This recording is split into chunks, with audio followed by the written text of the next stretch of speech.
இன்றைய தெய்வ வார்த்தை சங்கீதம் 62:8. ஜனங்களே, எக்காலத்திலும் அவரை நம்புங்கள், அவர் சமூகத்தில் உங்கள் இருதயத்தை ஊற்றிவிடுங்கள். தேவன் நமக்கு அடைக்கலமாயிருக்கிறார். சலா. இன்றைய வசனத்தில் தாவீது ராஜா நம் நம்பிக்கைக்கு எப்போதுமே தேவன் பாத்திரராயிருக்கிறார் என்று சொல்கிறார். வசனத்தின் முதல் பகுதியில் ஜனங்களே, எக்காலத்திலும் அவரை நம்புங்கள் என்று சொல்லப்பட்டிருக்கிறது. நம்முடைய சூழ்நிலை எதுவாக இருந்தாலும் சரி, நம் தேவனை நம்ப வேண்டும். நம்முடைய ஜெபங்களுக்கு பதில் வரும்போது, எல்லாம் சரியாக நடக்கும்போதும் தேவனை நம்புவது மிகவும் எளிதான விஷயம். நமக்கு பிரச்சனை வரும்போதும் நாம் அறியாதவர்களை அழைப்பதில்லை. நம்ம இருதயத்திற்கு நெருக்கமானவர்களையும் நம்பத்தக்கவர்களையும் தான் அழைக்கிறோம். யாரை சார்ந்திருக்கிறோமோ நம் நம்பிக்கைக்கு பாத்திரமானவர்களையும் தான் அழைக்கிறோம். சில நேரங்களில் அத்தகைய மக்களால் கூட நமக்கு உதவ முடியாமல் போகலாம்.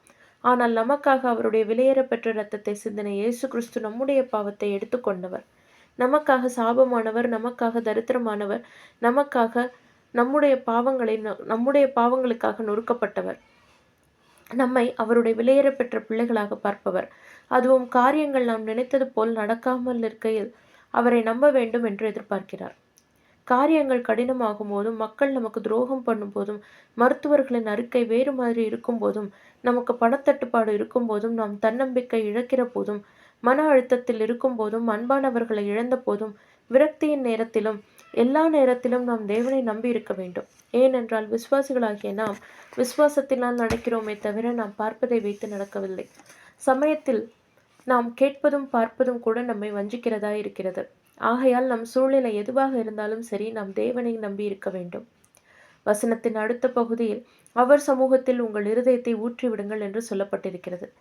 நாம் கஷ்டங்களையும் பாடுகளையும் அனுபவிக்கும் போது மற்ற மனிதர்களுடைய ஆதரவை தேடுவது நம் இருதயத்தில் இருப்பதை கொட்டுவதற்காகும். ஆனால் இந்த பொல்லாத உலகில் நாம் மனிதர்களை நம்ப முடியாது. ஏனென்றால் அநேக நேரங்களில் நம்மை கேட்பது போல நடிப்பவர்கள்தான் நம் பின்னாடி நமக்கு கெடுதல் செய்பவர்களாய் இருக்கிறார்கள். பொதுவாக மக்கள் தாயிடமோ தந்தையிடமோ கூட பிறந்தவர்களிடத்திலேயோ அல்லது வாழ்க்கை துணையிடமோ நெருங்கின நண்பரின் இடத்திலேயோ தான் எல்லாத்தையும் பகிர்ந்து கொள்வார்கள். அவர்கள் நமக்கு செவி கொடுத்து கவனித்தாலும் நம் இருதயத்தில் இருக்கும் பாரத்தை அகற்ற முடியாது. தேவனால் மட்டும்தான் அதை செய்ய முடியும். ஒருவர் மறுபடியும் அவருடைய பிரச்சனைகளை பகிரும்போது மக்கள் என்ன சொல்வார்கள்? மறுபடியும் வந்துவிட்டான், இன்றைக்கு என்ன கதை சொல்லப் போகிறானோ என்று சொல்வார்கள். இதுதான் மனித இயல்பு. ஆனால் தேவன் நம் மீது அக்கறை கொண்டுள்ளார். நம் பெற்றோர்களை விடவும் நம் இருதயத்திற்கு நெருக்கமானவர்களை விடவும் அதிகமாய் அக்கறை கொண்டுள்ளார். மத்தேயு 11:28-30 வசனங்கள், 1 பேதுரு 5:7 வசனங்களில் தேவன் நமக்காக எவ்வளவாய் அக்கறை காண்பிக்கிறார் என்று பார்க்கிறோம். அவரை நம்புகிற யாவருக்கும் அப்படியே செய்கிறார். தேவன் நம்மை அவர் சமூகத்தில் இருதயத்தை ஊற்றிவிடுங்கள் என்று சொல்வது நம்மை குணமாக்குவதற்கு, நம்மை இலகுவாக்குவதற்கு, நாம் சுமந்து கொண்டிருக்கும் வலியை நீக்குவதற்கு. அடுத்த முறை பிரச்சனையை மேற்கொள்ளும் போது அல்லது இப்பொழுதிருக்கும் பிரச்சனையை மேற்கொள்ளும் போது நாம் கர்த்தராகிய இயேசு கிறிஸ்துவனிடத்தில் உங்கள் இருதயத்தை கொட்டி தீருங்கள், வித்தியாசத்தை காண்பீர்கள். வசனத்தின் கடைசி பகுதியில் தேவன் நமக்கு அடைக்கலமாய் இருக்கிறார் சலா என்று சொல்லப்பட்டிருக்கிறது. நாம் வெளியே போகும்போது திடீரென மழை வந்தால் ஒதுக்குவதற்கு ஒரு இடம் தேடுகிறோம். அதே போல்தான் நமக்கு பாடுகளும் எதிர்ப்புகளும் கேலிகளும் விமர்சனங்களும் புரளிகளும் அவதூறுகளும் சரீர பிரச்சனைகளும் தனிமையின் மத்தியில் நமக்கு பாதுகாப்பான தேவனிடத்தில் ஓட வேண்டும். நம்முடைய பாதுகாப்பு அங்கீகரிக்கப்பட்டது.